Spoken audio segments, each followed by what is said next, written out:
Kumilos ang mga bumbero noong Huwebes para makontrol ang sunod-sunod na malalaking sunog sa Los Angeles na kumitil ng maraming tao. Sumira sa mga komunidad at libo-libong katao ang mga nagmamadali na umalis sa kanilang mga bahay. Kung hindi ninyo nalalaman na ang lungsod ng Los Angeles ay may maraming naniniwala sa Diyos, subalit hindi ito sumasamba sa Kanya, kundi sila'y mga nagsisipanig kay Satanas. Bago natin ito ipagpatuloy, kung nais mo ng malulupit na usapan at karagdagang kaalaman na isasalpak mo sa iyong kokote, mangyaring sundan ang channel na ito sa pamamagitan ng pag-subscribe. Sumiklab ang pinakahuling sunog noong Miyerkules ng gabi sa Hollywood Hills.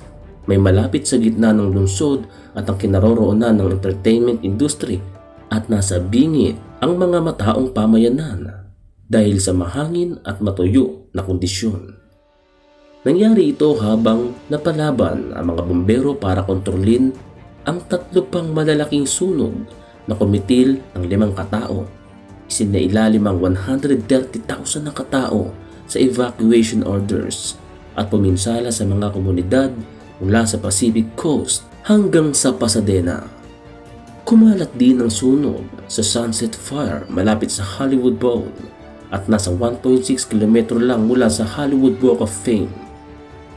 Ang malakas na hangin na nagpalala ng sunog at naging dahilan ng napakagulo na paglikas ay medyo kumalma at inaasahan na hindi magiging sinlakas ngayong Huwebes. Bagamat maaaring lumakas na naman sa pagpasok ng weekend, ang pagkalma ay oportunidad para sa mga bumbero na mapigilan ng mga sunog na kumalat sa sangasangang rehiyon, kabilang ang napakalaking sunog sa mga lugar ng Pacific Palisades at Altadena. Bahagyang humina ang hangin noong Miyerkules, isang araw matapos ang malabagyong hangin na tumangay sa mga alipato. Nagpasiklab sa kada bloke, daan-daang bumbero ang dumating mula sa ibang mga estado para tumulong.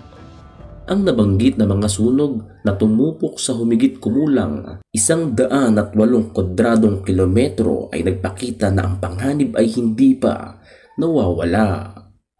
Ang malabagyong lakas ng hangin ang nagpakalat sa mga lipato, dahilan para magliyab ang bloke-blokeng sunog sa coastal na pamayanan ng Pacific Palisades. Iyon din sa Altadena, isang komunidad malapit sa Pasadena. Halos 2,000 kabahayan, mga negosyo at iba pang instruktura ang nawasak sa mga naturang sunog. Bago pa man mangyari ang sakunang ito, 40 oras lang pagkatapos pagtawanan ng mga walang hiya sa Golden Globe Awards ang Diyos, kaya ibinagsak sa kanila ang puot at galit ng Panginoon. Walang pinagkaiba ito sa nangyari sa Sodoma at Gomora na pinaulanan ng apoy noong unang panahon. Tandaan na ang bawat bagay sa mundo ay may paliwanag, nakaraan man o kasalukuyan. Kung bubuksan mo ang iyong isipan ay mamamangha ka sa mga bagay na may misteryosong paliwanag. At ang kasagutan sa bawat tanong ay may maliwanag na sagot, subalit maliban ito sa iyong pangunawa. Ito ang daily history. God, creator of the universe, zero mentions.